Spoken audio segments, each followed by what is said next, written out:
میں نے آپ کی حفاظت کا پورا بندوبست کیا ہے، آپ کو راستے میں کوئی تکلیف نہ ہوگی۔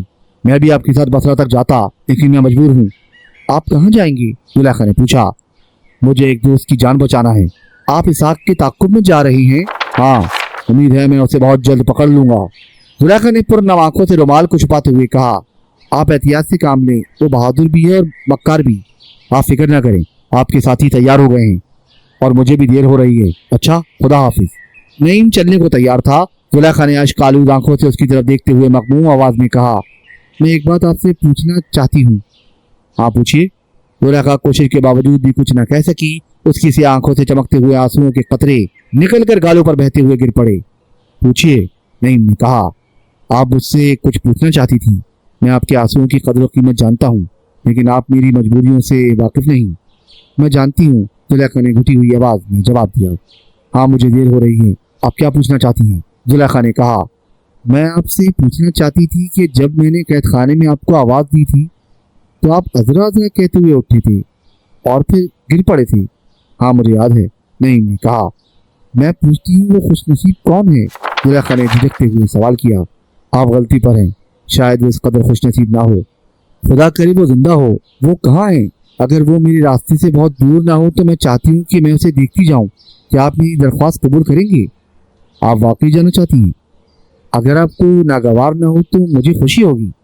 بہت اچھا، یہ سپاہی آپ کو ہمارے گھر تک پہنچا دیں گے۔ میرے آنے تک آپ وہیں ٹھہریں گی۔ اگر کسی وجہ سے دیر نہ ہو گئی تو ممکن ہے میں آپ کو راستے ہی میں آ ملوں۔ وہ آپ کی والدہ کے پاس ہیں؟ آپ کی شادی ہو چکی ہے؟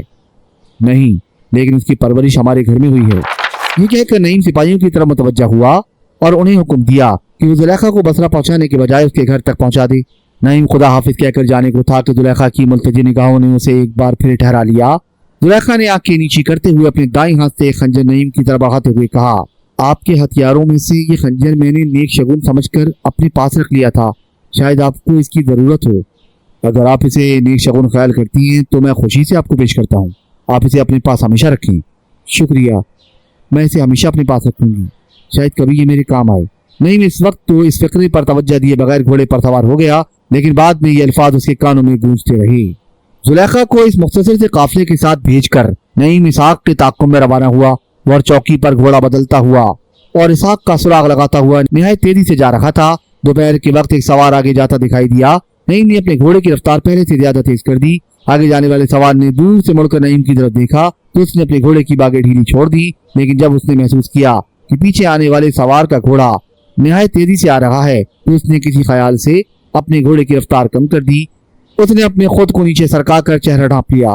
نعیم کو قریب آتا دیکھ کر اسحاق راستے چند قدم ہٹ کر ایک طرف کھڑا ہو گیا۔ نعیم نے بھی اس کے قریب پہنچ کر گھوڑا ٹھہرا لیا۔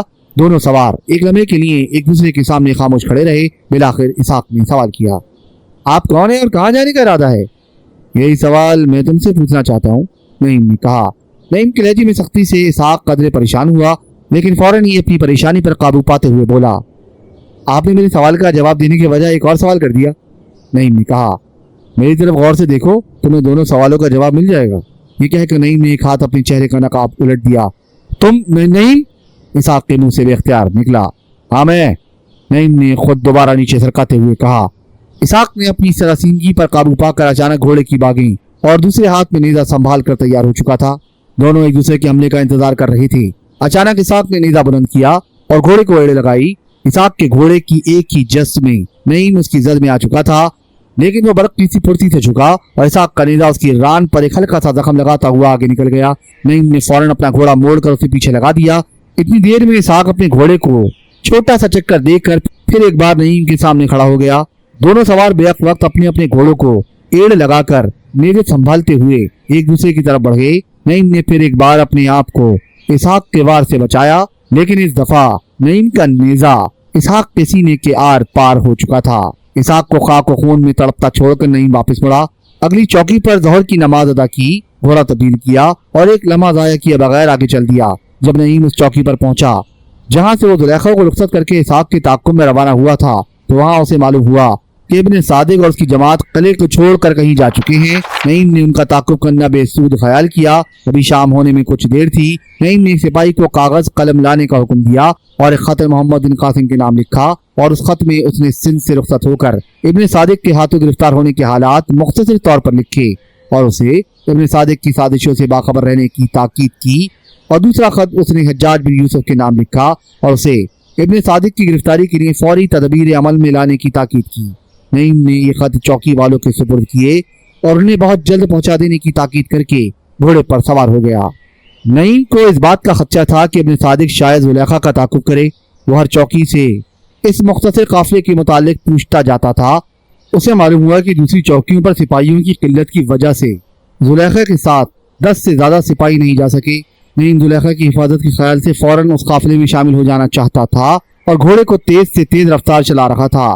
رات ہو چکی تھی۔ 14ویں کا چاند اپنی پوری آب و تاب کے ساتھ کائنات پر سینے تاروں کا جال بچھا رہا تھا۔ نعیم پہاڑوں اور میدانوں سے گزر کر ایک صحرائی خطہ عبور کر رہا تھا۔ راستے میں ایک عجیب و غریب منظر دیکھ کر اس کے خون کا ہر قطرہ منجمد ہو گیا۔ ریت پر چند گھوڑوں اور انسانوں کی لاشیں پڑی ہوئی تھی، ان میں بعض ابھی تک تڑپ رہے تھے۔ نعیم نے گھوڑے سے اتر کر دیکھا تو معلوم ہوا ان میں سے بعض وہ تھے جنہیں اس نے زلیخا کے ساتھ روانہ کیا تھا۔ اس وقت نعیم کے دل میں سب سے پہلا خیال زلیخا کا تھا۔ اس نے گھبرا کر ادھر ادھر دیکھا۔ ایک زخمی نوجوان نے نعیم سے پانی مانگا۔ نعیم نے جلدی سے گھوڑے پر سے چھاگل کھول کر پانی پلایا۔ وہ اپنے دھڑکتے دل کو ایک ہاتھ سے دبائے کچھ پوچھنے کو تھا کہ زخمی نے ایک طرف ہاتھ سے اشارہ کیا اور کہا، ہمیں افسوس ہے کہ ہم اپنا فرض پورا نہ کر سکے۔ ہم آپ کے حکم کے مطابق اپنی جانیں بچانے کے بجائے ان کی حفاظت کے لیے آخری دم تک لڑتے رہے، لیکن وہ بہت زیادہ تھے، آپ ان کی خبر لیں۔ یہ کہہ کر اس نے پھر اپنے ہاتھ سے ایک طرف اشارہ کیا۔ نعیم جلدی سے اس طرف بڑھا۔ چند لاشوں کے درمیان زلیخا کو دیکھ کر اس کا دل کانپنے لگا، کان سائیں سائیں کرنے لگے۔ وہ مجاہد جو آج تک نازک سے نازک صورتحال کا مقابلہ نہایت خندہ پیشانی سے کرنے کا عادی تھا، یہ ہیبتناک منظر دیکھ کر کانپ اٹھا۔ زلیخا تم؟ زلیخا میں ابھی تک کچھ سانسیں باقی تھی۔ آپ آ گئے، اس نے نحیف آواز میں کہا۔ نعیم نے آگے بڑھ کر ایک ہاتھ زلیخا کے سر کو سہارا دے کر اوپر کیا اور پانی پلایا۔ زلیخا کے سینے میں ایک خنجر پیوست تھا۔ نعیم نے کانپتے ہوئے ہاتھ سے اس کا دستہ پکڑا اور اسے کھینچ کر باہر نکالنا چاہا، لیکن زلیخا نے ہاتھ کے اشارے سے منع کیا اور کہا، اب اسے نکالنے کا کوئی فائدہ نہیں، یہ اپنا کام کر چکا ہے اور میں آخری وقت آپ کی اس نشانی سے جدا نہیں ہونا چاہتی۔ نعیم نے حیران ہو کر کہا، میری نشانی؟ ہاں، یہ خنجر آپ کا ہے۔ ظالم چچا مجھے گرفتار کر کے لے جانا چاہتا تھا، میں ایسی زندگی سے مر جانا بہتر خیال کرتی تھی۔ میں آپ کی شکر گزار ہوں کہ آپ کا دیا ہوا خنجر میرے کام آیا۔ زلیخا تم نے خودکشی کر لی؟ میں ہر روز کی روحانی موت کے بجائے ایک دن کی جسمانی موت کو بہتر خیال کرتی تھی۔ خدا کے لیے آپ مجھ سے ناراض نہ ہوں، آخر میں کیا کر سکتی تھی؟ اپنی بگڑی ہوئی تقدیر کو بنا لینا میرے اختیار میں نہ تھا اور اس آخری مایوسی کو میں جیتے جی برداشت نہ کر سکتی تھی۔ نعیم نے کہا، زلیخا میں بے حد شرمسار ہوں، لیکن میں مجبور تھا۔ زلیخا نے نعیم کے چہرے پر ایک محبت بھری نگاہ ڈالی اور کہا، آپ افسوس نہ کریں، قدرت کو یہی منظور تھا اور قدرت سے میں اس سے زیادہ توقع بھی نہیں رکھتی تھی۔ میری خوش بختی اس سے زیادہ اور کیا ہو سکتی ہے کہ آخری وقت میں آپ مجھے سہارا دیے ہوئے ہیں۔ زلیخا نے یہ کہہ کر ذوف اور درد کی شدت سے آنکھیں بند کر لی۔ نعیم نے اس خیال سے کہ یہ ٹمٹماتا ہوا چراغ بجھ نہ گیا ہو، بےتابی کے ساتھ زلیخا کہہ کر اس کا سر ہلایا۔ زلیخا نے آنکھیں کھول کر نعیم کی طرف دیکھا اور اپنے خشک گلے پر ہاتھ پھیر کر پانی مانگا۔ نعیم نے پانی پلایا۔ کچھ دیر دونوں خاموش رہے۔ اس خاموشی میں نعیم کے دل کی دھڑکنیں تیز اور زلیخا کے دل کی حرکت کم ہو رہی تھی۔ وہ مرجھائی ہوئی نگاہیں اس کے چہرے پر نثار کر رہی تھی اور وہ بے قرار نگاہوں سے اس کے سینے میں چبھے ہوئے خنجر کی طرف دیکھ رہا تھا۔ بالآخر زلیخا نے ایک سسکی لے کر نعیم کو اپنی طرف متوجہ کیا اور کہا، میں آپ کے گھر جا کر اسے دیکھنا چاہتی تھی، یہ میری آرزو پوری نہ ہوئی، آپ وہاں جا کر اسے میرا سلام کہیں۔ یہاں تک کہ زلیخا خاموش ہو گئی اور پھر کچھ سوچنے کے بعد بولی، اب میں ایک لمبے سفر پر جا رہی ہوں اور آپ سے ایک سوال پوچھنا چاہتی ہوں۔